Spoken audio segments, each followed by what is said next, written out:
नमस्कार। आप देख रहे हैं हमारी खास पेशकश बड़ी बहस। मैं हूं आपके साथ अक्षय सिंह। लोकसभा चुनाव के घमासान के बीच इंडियन ओवरसीज कांग्रेस के अध्यक्ष रहे सैम पित्रोदा के नस्लभेदी बयान पर सियासी बवाल मच चुका है। दरअसल सैम पित्रोदा को पूरब के लोग चाइनीज और दक्षिण भारत के लोग अफ्रीकन नजर आते हैं, तो वहीं उत्तर भारत के लोग श्वेत और पश्चिम के लोग अरेबियन दिखाई देते हैं। सैम पित्रोदा की इस नस्लभेदी टिप्पणी पर बीजेपी आज बबूला है। प्रधानमंत्री नरेंद्र मोदी ने तेलंगाना की धरती से सैम पित्रोदा के बयान पर कांग्रेस पर जोरदार पलटवार किया है। राहुल गांधी का नाम लिए बगैर प्रधानमंत्री ने कहा कि शहजादे के फिलोसफर ने चमड़ी के आधार पर देश के लोगों का अपमान किया है, उन्हें गाली दी। इससे उनके मन में बेहद गुस्सा है और इसी के साथ उन्होंने कहा कि क्या मेरे देश में चमड़ी का रंग देखकर लोगों की योग्यता तय होगी। प्रधानमंत्री ने सवाल उठाते हुए कहा कि चमड़ी के रंग का खेल खेलने का हक शहजादे को आखिर किसने दिया। संविधान सर पर लेकर नाचने वाले लोग मेरे देश का अपमान कर रहे हैं। सैम पित्रोदा के बयान पर बवाल बढ़ते ही कांग्रेस ने इस बयान से किनारा कर लिया। वहीं इंडी गठबंधन ने भी पित्रोदा के बयान से दूरी बना ली। हालांकि ये पहली बार नहीं है जब सैम पित्रोदा ने विवादित बयान दिया हो। इससे पहले भी वो अपने बयानों को लेकर विवादों में घिर चुके हैं, लेकिन बीजेपी इस बार उनके इस बयान को लेकर कांग्रेस पर हमलावर। बीजेपी सैम पित्रोदा के इस बयान को देश को बांटने की साजिश बता रही है। वहीं बयान पर बवाल के बीच सैम पित्रोदा ने इंडियन ओवरसीज कांग्रेस के अध्यक्ष पद से अपना इस्तीफा दे दिया है। ऐसे में सवाल इस बात को लेकर उठ रहा है कि बयान से किनारा करने और सैम पित्रोदा के अपने पद से इस्तीफा देने से कांग्रेस का काम चल जाएगा या एक बार फिर सैम पित्रोदा के बयान से कांग्रेस की फजीहत होना तय। आज की बड़ी बहस इसी मुद्दे पर।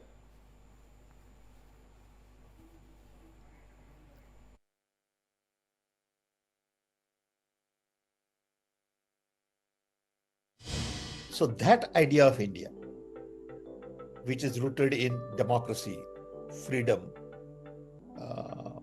liberty, fraternity, is being challenged by Ram Temple and Ram Navami and Prime Minister going to temple all the time and talking.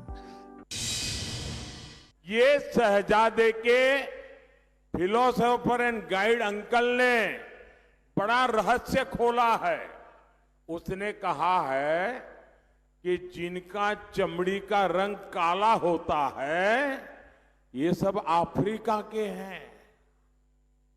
मतलब आप सबको, मेरे देश के अनेक लोगों को चमड़ी के रंग के आधार पर उन्होंने इतनी बड़ी गाली दे दी। तब जाकर के मुझे समझ आया कि चमड़ी का रंग देख करके उन्होंने मान लिया कि द्रौपदी मुर्मू भी अफ्रीकन है और इसलिए उनकी चमड़ी का रंग काला है तो उनको हराना चाहिए। ये सोच आज पहली बार मुझे तो पता चला कि ये दिमाग कहां काम कर रहा है इनका, ये देश को कहां ले जाएंगे।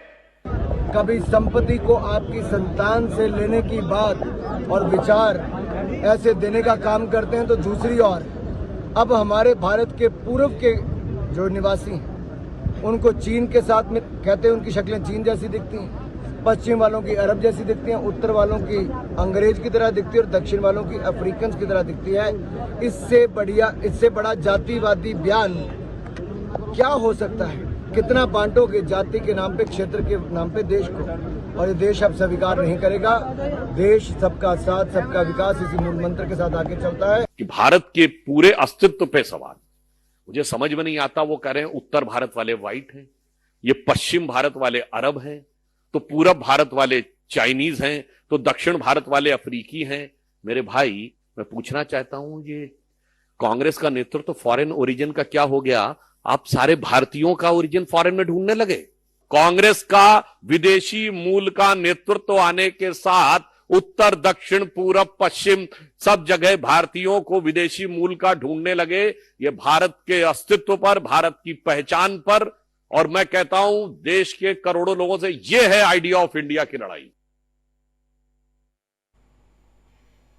या तो सैम पित्रोदा के इस बयान के बाद सियासी घमासान मच चुका है। आज हम इसी पर चर्चा करेंगे और ये भी समझने का प्रयास करेंगे कि कांग्रेस का इस बयान से किनारा कर लेने से क्या काम चल जाएगा। तीन खास मेहमान इस वक्त मेरे साथ मौजूद हैं। सबसे पहले अपने दर्शकों की मुलाकात अपने आज के सभी मेहमानों से मेरे साथ औरंगजेब खान हैं। आप प्रवक्ता कांग्रेस पार्टी हैं। भारतीय जनता पार्टी का प्रतिनिधित्व करने के लिए पार्टी के प्रवक्ता भारत गौड़ साहब हमारे साथ इस चर्चा में शामिल हैं और राजनीतिक विश्लेषक अजय सिंघल साहब हमारे साथ इस कार्यक्रम का हिस्सा हैं। बहुत स्वागत है आप तीनों का। शुरुआत खान साहब मैं आपसे ही करना चाह रहा हूं, भारतीयों के प्रति सैम पित्रोदा की ये सोच कैसी है?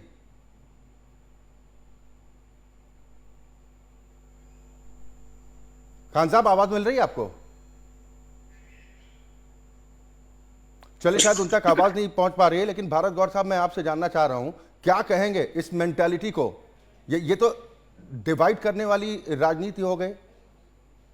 देखिए, अंग्रेजों ने जिस प्रकार से भारत आजाद हुआ 1947 में, हमें बांटने का काम किया धर्म के आधार पर। एक नेशन हमारे में से अलग बन गया, पाकिस्तान। और कांग्रेस को ए.यो. हयूम साहब ने उसके संस्थापक थे, तो इनकी मानसिक विचारधारा आज भी वही है कि भारत को खंड खंड किया जाए। उसी प्रकार की सोच के लोग, वामपंथी विचारधारा के लोग, कम्युनिस्ट विचारधारा के लोग, अब चाहे इनके अंकल सैम पित्रोदा जी हों, जातियों में बांटना, देश को बांटना, देश के टुकड़े टुकड़े करना, जो लोग सेना के शौर्य पे सवाल उठाते हैं उन लोगों के साथ खड़े होना, जवाहरलाल नेहरू यूनिवर्सिटी में जो अलगाववादी विचारधारा के लोग हैं उनके साथ खड़ा होना, और इंडिया अलायंस के भी बहुत सारे लोग ऐसे हैं जिनको फॉरेन फंडिंग वहां से हो रही है, जो अलगाववादी लोग हैं, जो आतंकवाद से जुड़े हुए लोग हैं, जो भारत को खंड खंड टुकड़े टुकड़े करना चाहते हैं। और ये भी एनआईए जांच करेगा जिसके तथ्य सामने आते जाएंगे कि करोड़ों रुपया किसने लिया है, क्यों लिया है। और मैं ये समझना चाहता हूं, मैं तो कांग्रेस और इंडिया अलायंस है कि 140 करोड़ लोगों का ये देश है। हमारे यहाँ विभिन्न भाषाएं बोली जाती हैं, विभिन्न जातियां हैं, अनेकता में एकता का रूप है हमारा भारतवर्ष। ये क्यों उसे जाति के नाम पे, मजहब के नाम पे, रंग भेद के नाम पे क्यों बांटना चाहते हैं? ये पूरी सामूहिक बात 140 करोड़ लोगों के लिए क्यों नहीं करते? इनको 140 करोड़ देश की जनता अपनी क्यों नहीं लगती? मैं कहता हूं ये नेचुरल बॉन्डिंग जो है ना जी, इनकी नेता इटली की हैं तो नेचुरल बॉन्डिंग हो नहीं सकती। इस देश से वही प्यार कर सकता है जिसकी जड़ें। गौर साहब, कांग्रेस ने तो बयान से किनारा कर लिया। उन्होंने कहा कि भाई ये कांग्रेस पार्टी का इस बयान से कोई लेना देना नहीं है, ये उनकी निजी राय, उनका व्यक्तिगत बयान हो सकता है, कांग्रेस पार्टी इसके समर्थन में नहीं है। बात ठीक है, उन्होंने इस्तीफा दे दिया। जो ओवरसीज इनका सेल है उसके वो अध्यक्ष थे, वहां से भी इस्तीफा दिया। पहले भी इन्होंने इनहेरेंट टैक्स और वेल्थ टैक्स को जिस प्रकार से बांटने का काम किया। चलिए मैं आपसे पूछता हूं, अब अगर सैम पित्रोदा जी की माने तो गौरव गोगोई चीनी हो गए और सचिन पायलट अरब जैसे लगने वाले हो गए, राहुल गांधी जी अंग्रेज हो गए और मल्लिकार्जुन खड़गे जी क्या अफ्रीका के हो गए। और ये जो ये बात बोलते हैं जी, मान लो एक कोई संस्थान हमारे यहाँ कोई वेल्थ क्रिएट कर रहा है, जॉब्स क्रिएट कर रहा है, 25,000, पहले जो सैम पित्रोदा जी ने कहा था, मान लो 25,000 करोड़ रुपए की कोई फर्म चल रही है, अब उससे अगर उसका 55% ले लेंगे और बाकी लोगों में बांटेंगे, जो कि इन्होंने कहा था कि अल्पसंख्यक लोगों में बांटेंगे, उसमें भी विशेष रूप से मुसलमानों को बांटेंगे, क्योंकि इनके प्रधानमंत्री मनमोहन सिंह ने कहा था कि मुसलमानों का पहला हक है इस देश पर। तो आप ये देख लो कि वो जो संस्थान है, वो जो 25,000 करोड़ का या 1 लाख करोड़ का जो संस्थान चल रहा है, लाखों लोगों को जॉब दे रहा है, वो तो खत्म ही हो जाएगा। 1 लाख करोड़ की वर्थ अगर किसी कंपनी की है और उसमें से 55,000 करोड़ रुपए निकाल के बांट दिए जाएं, तो वो तो वैसे ही डूब जाएगी ना जी फर्म। ये इस देश को बर्बाद क्यों करना चाहते हैं? इसकी इकोनॉमी को क्यों तबाह और बर्बाद करना चाहते हैं? वो कह रहे हैं कि मैं भारत की विविधता की बात कर रहा हूं। आदिवासी महिला राष्ट्रपति है। सैम पित्रोदा भारत की विविधता की बात कर रहे हैं। सर बोल रहा हूं ना जी, मैं दोनों चीजों पे बोल रहा हूं। सैम पित्रोदा जी ने जब पहले स्टेटमेंट दिया था इनहेरेंट टैक्स और वेल्थ टैक्स बांटने के लिए, तब भी इन्होंने किनारा किया कांग्रेस ने। आज मैं आपके चैनल पे भाजपा के माध्यम से बात रख रहा हूं, अब वो सही निकले या गलत निकले तो वो मैं उसका पूरा उसका भाजपा का पक्ष माना जाएगा ना जी। ये अलग कैसे कर लेंगे उसको? आज आप चैनल पे अपने कोई बात कर रहे हो तो MH1 की बात है ना जी। वो MH1 चैनल आपकी निजी राय कैसे कर देगा जब आपको ऑथराइज कर दिया यहाँ बैठ के बोलने के लिए? और वो ऑथराइज है, ओवरसीज सेल के चेयरमैन थे, ठीक है, उन्होंने इस्तीफा दिया, लेकिन वो इस तरीके की बातें करते क्यों हैं? इस्तीफा गलती करी है जब भी इस्तीफा दिया ना जी। कांग्रेस आज किनारा कर रही है तो उन्होंने कुछ गलत बोला है जब भी किनारा कर रही है ना जी। लेकिन तो जयराम रवि जैसे कांग्रेस क्यों हैं? पार्टी के वो तमाम देश को नेताओं की जोड़ने तरफ की से कहा बात जा क्यों रहा नहीं है करते? कि बीजेपी इस मुद्दे पर राजनीति कर रही है, सिर्फ वोट बैंक की राजनीति करना चाहती है। सर मुद्दा वो दे दें, पहले राजनीति हम कर रहे हैं, हम तो देश को जोड़ने की बात कर रहे हैं।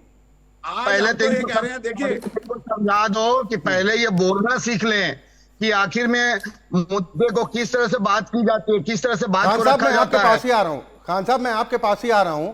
ये क्या सोच है सैम पित्रोदा साहब की भारतीयों के प्रति? ये डायरेक्ट जो तोहमत लगा रहे हाँ खान साहब मेरी आवाज पहुंच रही है, तो मेरा सवाल आपसे ये है कि ये सैम पित्रोदा साहब की भारत के प्रति क्या सोच है? अरे बांटना चाहते हैं। चोर पार्टी के चोर लीडर जो आके जो नहीं, भाषा पर संयम खान साहब, कि ऐसी भाषा ऐसी पर बातें- संयम रखिए, गलत बयानी मत कीजिए प्लीज, आपसे रिक्वेस्ट है, सुनिए, भाषा बात ये संयमित सुनिए। रखिए। आप ये सुनिए, मतलब मेरे बात ये बताइए कि मोदी जी का जो स्टेटमेंट जो है वो मंगलसूत्र देते हैं, क्या उस पे ये बात करेंगे मंगलसूत्र पे? क्या मंगलसूत्र बात करेंगे? जो वो मणिपुर में जो कितनी महिलाओं को, कितनी बेटियों के मंगलसूत्र को इन्होंने बर्बाद कर दिया, उसको छीन लिया, तो बात करेंगे? नहीं ये तो कांग्रेस पुलवामा- पार्टी अब मुद्दे भी तय करेगी खान साहब, क्या आप तय करेंगे कि किस मुद्दे पर बहस होनी चाहिए? अगर आप MS1 न्यूज नहीं देखते तो देखिए, हमने मणिपुर पर भी खूब चर्चा की है और मंगलसूत्र वाले बयान पर भी चर्चा की है, और आज पित्रोदा साहब जो ज्ञान बघार रहे हैं ना, उस पर भी हम चर्चा कर रहे हैं। आप इस पर जवाब दीजिए। क्या कांग्रेस के नाम की सुपारी ले ली क्या खान साहब? मुद्दा है जो देश का मेन मुद्दा क्या है? अरे खान साहब सुनिए, आपकी पार्टी के नेता समर्थन क्यों नहीं करते हैं? खान साहब आपकी पार्टी ने पल्ला क्यों झाड़ा? मिनिस्टर को प्राइम मिनिस्टर क्या होता है? खान साहब मेरी आवाज पहुंच रही है आप तक? सर प्राइम आवाज पहुंच रही? आपकी पार्टी के बड़े नेताओं के बोल नहीं फूट रहे इस मामले पर। नागरिक है। पित्रोदा साहब के ज्ञान पर आपकी पार्टी के बड़े नेता बगले झांक रहे हैं, वो पल्ला झाड़ना चाह रहे हैं कि कैसे पीछा छुड़ा जाए इस बयान का।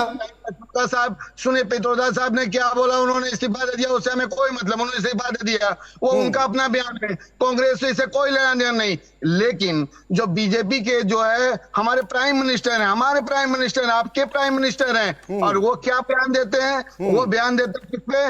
वो देते हैं मंगलसूत्र पे बयान देते हैं। क्या वो मणिपुर के जिस जो बयान पर हम चर्चा कर रहे हैं उस पर रहे, आप कह रहे हैं कि अब चांद की बात कर लो जी। अरे पहले जमीन की बात कीजिए ना, जिस विषय पर आपको चर्चा के लिए आमंत्रित किया है। आप मेरे रिप्लाई तो दो। खान साहब मुझे इस बात का तो जवाब दीजिए, आप पित्रोदा साहब के बयान का समर्थन कर रहे हैं? नहीं, ऐसा है, अभी बताइए, सैम पित्रोदा जी का जो अपना सर आप समर्थन कर रहे हैं या आपको लग रहा है कि ये बयान ठीक नहीं है? उनके बयान है, हमारी क्यों बयान है? कांग्रेस की बयान थोड़े है ये बयान। लेकिन आप बताइए मंगलसूत्र की बयान किसकी बयान है? जो हिंदू मुस्लिम को जो बयान देते हो किसकी बयान है? यानी जो खान साहब तर्क आपके पास नहीं है तो आप भी बगले झांकने लग गए। उसकी बयान आपके पास जवाब नहीं है, तर्क नहीं है। दलित बता रहे थे, वो किसकी सर ये बयान पहली थी? बार नहीं है सैम पित्रोदा साहब का इस तरह का ज्ञान कांग्रेस के लिए फजीहत का सबब बन जाता है। कांग्रेस के लिए मुसीबत का सबब बन जाता है। सफाई देना आप जैसे प्रवक्ताओं को मुश्किल पड़ जाता है। इनके पास बेरोजगारी के लिए कोई मुद्दा नहीं है, इनके लिए विकास की कोई मुद्दा नहीं है। ठीक खान साहब, मैं समझ रहा हूं कि आपके पास जवाब नहीं है कि क्या जवाब देना है, पित्रोदा साहब पर सफाई कैसे देनी है, आपके पास कोई जवाब नहीं है। मैं अजय सिंघल साहब आपके पास आऊंगा। के नाम पे जो है ये सोच क्या कहती भारत के प्रति, क्योंकि ये पहली बार नहीं पित्रोदा साहब का ज्ञान, वो विरासत को किस तरह से बांटना है उस पर भी प्रवचन दे जाते हैं, और उसके अलावा नस्ल भेदी रंग रूप बता देते हैं। आपको भी भारत के अंदर कोई भारतीय नहीं नजर आता, सारे अरेबियन नजर आते हैं, अफ्रीकन नजर आते हैं, चाइनीज नजर आते हैं। आपको ये नहीं दिखाई दे रहा है? आप बीजेपी की प्रवक्ता बन के बैठे हुए हैं भाई साहब। खान साहब ये दुखड़ा रोना छोड़ दीजिए, ये दुखड़ा रोना छोड़ दीजिए, ये ठीक नहीं। जब सवाल पर जवाब नहीं मिलता है ना, तब आप सामने वालों पर लगते हैं निशाना साधने। ये देश के लोग समझते हैं, ये देश के लोग समझते हैं। थोड़ा सा इंतजार कीजिए, थोड़ा इंतजार कीजिए। आप मुद्दे पर अगर जवाब नहीं दे रहे हैं तो थोड़ा सा इंतजार कीजिए। बाकी मेहमान भी है मेरे साथ। अजय जी क्या कहेंगे? हमारे देश की हमारी जो है ये बयान से किनारा कर लेना, इससे पीछा छूट जाएगा कांग्रेस का। इसमें भी आपको बयानबाजी करनी चाहिए। अजय सिंघल साहब। नहीं, कांग्रेस का विवादों से हमेशा नाता रहा है और वो पीछा छुटाना भी नहीं चाहती है। वो इस तरह के बयान देकर और दिलवाकर अपने नेताओं से विवादों में बने रहने का उनका शौक है। उनके संस्थापक कहते रहे कि आई एम एक्सीडेंटल हिंदू, मैं दुर्भाग्यवश हिंदू हूँ। वो सैम मतलब पित्रोदा की ये भी वही बताएं स्थिति कि है। हिंदू की परिभाषा क्या करेंगे?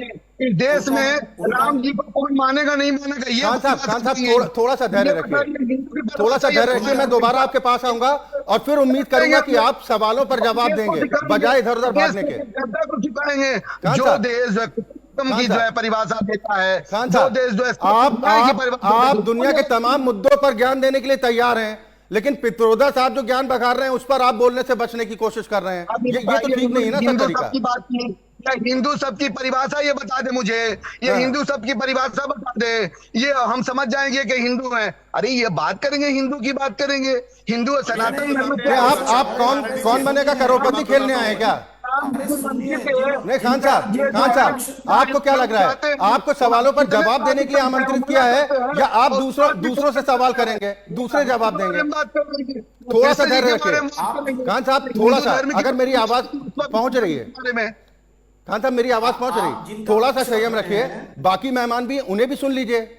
अगर आपको लगता है कि पित्रोदा साहब का बयान सही है तो समर्थन कर दीजिए, 2 ताली बजा दीजिए। और अगर आपको लगता है कि नहीं ये देश को बांटने वाला है तो निंदा ही कर दीजिए। मैं आऊंगा दोबारा आपके पास।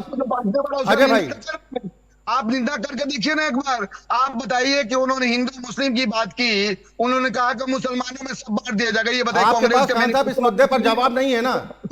मैं आपसे निवेदन कर रहा हूं बार बार कि थोड़ा सा धैर्य रखिए। बाकी मेहमान भी हैं। अगर आपको ये लग रहा है कि आप टीवी डिबेट के बजाय किसी मंच पर भाषण देने आए हैं तो ऐसा तो नहीं चलेगा ना। यहाँ पर थोड़ा इंतजार कीजिए। अजय भाई, क्यों रहे हैं ठीक है, आज के टॉपिक से भटक क्यों रहे हैं? अजय जी, आज के अजय जी अपनी बात पूरी कीजिए। जो सेम पित्रोदा का पक्षधर बन रहे हैं, मैं उनसे पूछ रहा हूं आज के विषय से भटक क्यों रहे हैं आप? अरे सेम विषय कुछ और है और उसको हिंदू मुस्लिम पे ले जा रहे हैं। जो सेम पित्रोदा ने जो बयान दिया है, सेम पित्रोदा ने जो बयान दिया है वो हिंदू मुस्लिम का विषय नहीं है, वो संपूर्ण भारतीयता को अपमानित करने वाला बयान है। वो हिंदू मुस्लिम का बयान, आप हिंदू मुस्लिम में घुसे जा रहे हैं। अब स्पष्ट है कि आप हिंदू मुस्लिम में बांटकर देश की राजनीति करते आए हैं और वो आज का चुनाव भी उसी आधार पर आप बताइए। आपने इन्वायरमेंटल लॉजी पढ़े हैं, आपने इकोलॉजी पढ़ी है, आपने इकोलॉजी पढ़ी है भाई साहब, इकोलॉजी पढ़ा है आपने। इकोलॉजी जो है देश को, अपने देश को कितने भागों में बांटता है। जो हमारा जो है, जो इक्वेटर से हमारा जो एरिया जो बोलता है ट्रॉपिकल पड़ता है, और अफ्रीकन कंट्री भी ट्रॉपिकल पड़ता है। तो जो नीचे के लोग होंगे, जो ट्रॉपिकल में जो भी कंट्री के लोग हैं, उनका रंग हिंदुस्तान के अंदर कोई भारतीय आपको दिखता है? ये तो वाजिब है। सूर्य की परिक्रमा पे सब डिपेंड करता है। इक्वेटर पे कहां आप चले जा रहे हैं? आप मौसम के बारे में जान लो। आपसे सवाल किया जा रहा है सैम पित्रोदा का, तो आप मौसम का हाल बताने लग गए। कर रहा हूं, समझो सर, समझ रहे हैं लोग कि गर्मी ज्यादा पड़ रही है, तापमान बढ़ा हुआ है। आप ये बताइए आप जो उनके जो प्रवक्तावन की बात कर रहे हैं, आप ये बताइए कि जो इन्होंने जो है हनुमान जी के बारे में कहा दलित हैं, इन्होंने जो है ये राम सेतु के बारे में जिन्होंने जो बोला था कि भाई वहाँ कोई प्रूफ नहीं है, खान साहब, तो ये जो है इन्होंने जो सीता जी के बारे आप में मेरे सवाल का जवाब दीजिए, मुद्दे से इधर मत भागिए। अगर आपके पास जवाब नहीं है तो आप शांत बैठ सकते हैं, आपके पास ये मौका है। खान साहब, के बारे में अगर आप मुद्दे पर जवाब देना चाहते हैं तो ठीक है, अगर आपको लगता है कि इस पर आपके पास जवाब नहीं है तो मैं आपसे सवाल नहीं करूंगा। आप आराम से बैठिए, पानी पीजिए। क्या आप सवाल कर रहे हैं? बताइए क्या सवाल कर रहे हैं? सैम पित्रोदा भारतीय हैं, वो अपने आप को भारतीय मानते हैं? एकदम भारतीय हैं। उनको पता है ना असली पहचान क्या है? सत्यनारायण गंगाराम पित्रोदा। आप भी बताइए, सैम पित्रोदा का इस देश के लिए जो उन्होंने वर्क किया है, आज ये टेक्नोलॉजी की जो बात करते हैं आप ये जो घर घर में मोबाइल है, टेलीकम्युनिकेशन है, उसके बारे में उन्होंने जो वर्क किया है, उन्होंने जो है देश में जो है विभिन्न क्षेत्रों में जो उन्होंने जो एक अनुसंधान उन्होंने जो एक रिसर्च किया है और रिसर्च करके देश को दिया है, उसके बारे में आप बार भी जिक्र नहीं कर रहे हैं। बजा दीजिए, आप भी बजा दीजिए, मैं भी बजा दूंगा। लेकिन अगर वो कहते हैं कि विरासत को बांट दिया जाएगा, 50% विरासत पर कब्जा कर लिया जाएगा, तो उस पर भी थोड़ा दुख व्यक्त कर लीजिए। या पुरखों की आधी संपत्ति आप देने के लिए तैयार है खान साहब? बीजेपी की आवाज में क्या बोलने की कोशिश कर रहे हैं? आप अपने पुरखों की विरासत की संपत्ति देने के लिए तैयार हैं? कौन से हमारे पुरखों के विरासत कौन लेके जा रहा है भाई? किसकी माँ का दूध पिलाई है कि जो हमारे पुरखों को, चाहे आपके पुरखों को, चाहे किसी और के पुरखों के विरासत जैसे को आपको बुरा लगा ना, ऐसे देश के 140 करोड़ लोगों को लगा कि ये संपत्ति बांटने की बात कर रहे हैं कि हमसे छीन कर दूसरों को बांट देंगे। ये बताइए कौन संपत्ति? भारत गौर साहब, ये मुश्किल होती है कि पार्टी का एक नेता बयान देकर निकल जाता है और उसके बाद फजीयत हो जाती है पार्टी के प्रवक्ताओं की, गले की फांस बन जाता है, ना उगला जाए ना निगला जाए। भारत गौर आपने साहब, बताइए कि संपत्ति बांटने जो है, ठीक है खान साहब, आपका दर्द आ गया, विरासत की जहां बात आई तो आपको भी पीड़ा हुई, आपको भी पीड़ा हुई। अब थोड़ा इंतजार कीजिए। भारत गौर साहब कि मैं खान साहब कुछ बातें बता रहे थे तो मैं बताता हूं कि ये पूरे देश में समस्याएं खड़ा करने का काम करते हैं। अगर आज बांग्लादेश की सीमाओं का फैसला हो गया है भारतवर्ष से, तो वो मोदी जी के सरकार में हुआ है। आज जम्मू कश्मीर से धारा 370 हटाने और 35 से हटाने का काम किया है। आज लाल चौक पे आप तिरंगा झंडा फहरा सकते हो। इसी तरह मोदी सरकार यूसीसी, यूनिफॉर्म सिविल कोड लेके आएगी, जो पूरे 140 करोड़ लोग एक साथ गवर्न होंगे एक रूल के अंतर्गत। ये हमारे मैनिफेस्टो में भी है और इसको हम करके लाएंगे। इन्होंने कहा कि बेरोजगारी और ये सब, आज महंगाई भाई साहब नाराज नहीं हुआ, बीजेपी और आप रोजगार की बात कर रहे थे ना, रोजगार की, तो 24 लाख करोड़ रुपए से ज्यादा मोदी जी ने रेडी वालों को, ब्यूटी खान साहब मैं आऊंगा, खान साहब मैं आपके पास आऊंगा, एक साथ बोलेंगे तो आपकी आवाज समझ नहीं आएगी। लोगों का सृजन हुआ है रोजगार का, और मैं हिंदू और मुस्लिम की बात में इसको नहीं बांटना चाहता। आदरणीय विश्लेषक जी ने भी बात ठीक था। अभी इक्वेटर की बात कर रहे थे, अभी इक्वेटर की बात कर रहे थे, ये जस्टिफाई कर रहे थे बैंक पित्रोदा जी के बयान को। खान साहब आपके पास जवाब नहीं है तो आप इधर उधर की बातें कर रहे हैं और आप चाहते हैं कि कम से कम मुद्दे से भटक जाया जाए और आम लोगों तक बात ना पहुंचे। सवाल इस बात को लेकर उठेगा ना भारत गौर साहब, भारत गौर जी, सवाल इस बात को लेकर उठेगा ना कि जिन नेताओं की सोच वैसी हो तो पार्टी के अंदर भी तो ये सब चलता होगा ना, विचारों का आदान प्रदान, तभी तो चर्चा होती है इस तरह की। निर्माण हो रहा है तो वो भी 140 करोड़ लोगों के लिए हो रहा है। उसमें क्या हुआ? कांग्रेस भारत विश्व की 5वीं सबसे बड़ी अर्थव्यवस्था बनी है। जो भी टीकाकरण हो, आप भी उसी में बड़े हुए हैं, उसी टीकाकरण से। कोई इस पर संदेह हुआ? जो कांग्रेस से टीकाकरण, विश्वविद्यालय बने हैं, IIT बने हैं, IIM बने हैं।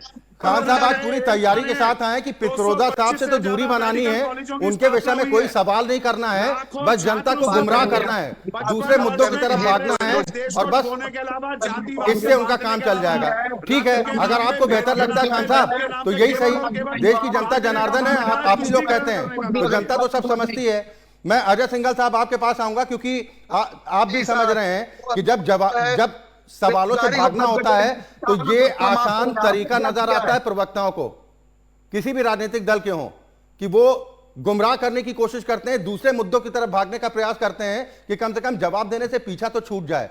लेकिन इतनी आसानी से पीछा छूटेगा अजय जी? कम से कम नीयत तो पता चल जाती कि आपके मन में क्या चल रहा है। आप देश की विरासत को भी बांटना चाहते हैं कब्जाने के बाद, आप मिडिल क्लास पर भी सवाल उठाते हैं कि स्वार्थी मत बनिए, ज्यादा टैक्स देने के लिए तैयार रखिए। 84 को लेकर आप कहते हैं हुआ तो हुआ, आपके लिए हुआ तो हुआ, हजारों लोगों की जान चली गई, हजारों परिवार बेघर हो गए, आप कहते हैं हुआ तो हुआ। लाखों लोग मर गए 1947 के बंटवारे में। अजय सिंघल साहब, आप मणिपुर पे नहीं जाएंगे, आप जो है गुजरात पे नहीं जाएंगे, आप दिल्ली में जो कांड हुआ उस पे नहीं जाएंगे। खान साहब, आप पित्रोदा साहब तक नहीं पहुंच पा रहे हो, आपकी हिम्मत नहीं हो पा रही कि उनके खिलाफ बोल पाए, क्योंकि राहुल गांधी के सलाहकार के तौर पर माने जाते हैं, मेंटोर है ना, आपके पास जवाब नहीं है। मैं अजय सिंघल साहब एक फाइनल रिएक्शन आपसे जानना चाह रहा हूं, क्या इतनी आसानी से पीछा छूट जाएगा सैम पित्रोदा के इस बयान से, भले उन्होंने इस्तीफा दे दिया हो? इस नीति का काम मोदी सरकार करेगी, नहीं मानेगा। और आप जी अजय जी, ये तो हमसे आप बिल्कुल पढ़ के आना पड़ेगा भाई साहब, बहुत स्टडी करनी पड़ेगी। दूसरा पक्ष भी सुनना चाहिए। अगर अरे सर, सारी स्टडी आप ही ने की है क्या? आप स्टडी से बाहर की बात बोल रहे हैं। नहीं, स्टडी से बाहर की बात बोल रहे, स्टडी के अंदर की बात बोलते तो ये बताइए गंगाधर को सेम बनने की जरूरत क्यों पड़ी? अरे गंगाधर को सेम बनने की जरूरत पड़ी, ये उसी का हिस्सा है। जब देश का कोई व्यक्ति अपनी भारतीयता से बाहर निकलता है तो फिर वो इसी तरह के आरोप देश पर भारतीयता को अपमानित करने वाले लगा। क्या बनने पड़ी, क्या बताइए बताइए। ये व्हाट्सएप ज्ञान को थोड़ा सा फिर से साझा कीजिए, व्हाट्सएप ज्ञान को अपनी। खान ये साहब, व्हाट्सएप जब ज्ञान को दूसरों की फिर बात साझा समझ नहीं कीजिए। आती ना तो आप लोग व्हाट्सएप ज्ञान बताकर अरे पल्ला व्हाट्सएप झाड़ते ज्ञान हैं। को फिर साझा कीजिए। व्हाट्सएप का ज्ञान लेकर आप जैसे तमाम नेता भी आते हैं, 8 बजे चलता फैलाया लेकिन जाता है। लेकिन बचाव नहीं कर पाते अपनी पार्टी का, तर्क नहीं होते हैं और मुद्दे से भागने की कोशिश करते हैं। अब समय का अभाव है, समय का अभाव है। बहुत शुक्रिया, बहुत शुक्रिया आप तीनों मेहमानों का। इस उम्मीद के साथ ये बहस हम लेकर आए थे कि इस तरह की बयानबाजी से आखिर लोगों के जहन में क्या कुछ चलता है। क्या इस तरह के बयान लोगों को बांटने वाला नहीं होता है? सैम पित्रोदा कांग्रेस के ऐसे नेता रहे हैं जो वक्त वक्त पर इस तरह के बयान देते हैं जो कहीं ना कहीं कांग्रेस की फजीयत तो करा ही देते हैं। कांग्रेस पार्टी किनारा करते करते थक जाती है, लेकिन पित्रोदा साहब हैं जो अपनी बयानबाजी से नहीं मानते। चाहे पुलवामा पर हुआ हमला हो, जिसको कहते हैं कि इस तरह के आतंकी हमले तो होते रहते हैं, पाकिस्तान पर इस तरह से हमला करना यानी बालाकोट स्ट्राइक करना, एयर स्ट्राइक करना, ये ठीक नहीं है। मिडिल क्लास को लालची बताते हैं कि मिडिल क्लास को इतना ज़्यादा लालची नहीं होना चाहिए, ज़्यादा टैक्स देने के लिए तैयार रहना चाहिए। और 84 दंगों, सिख दंगों को लेकर कहते हैं हुआ तो हुआ। सवाल यह है कि इस तरह के नेताओं की जुबान पर क्या लगाम कसने की जरूरत नहीं है? कांग्रेस पार्टी को तो इस पर बेहतर तरीके से सोचना चाहिए। बहुत शुक्रिया एक बार फिर आप सभी मेहमानों का मेरे साथ इस चर्चा में शामिल होने के लिए। और इसी के साथ बड़ी बहस में अभी के लिए बस इतना ही। खबरें लगातार जारी हैं।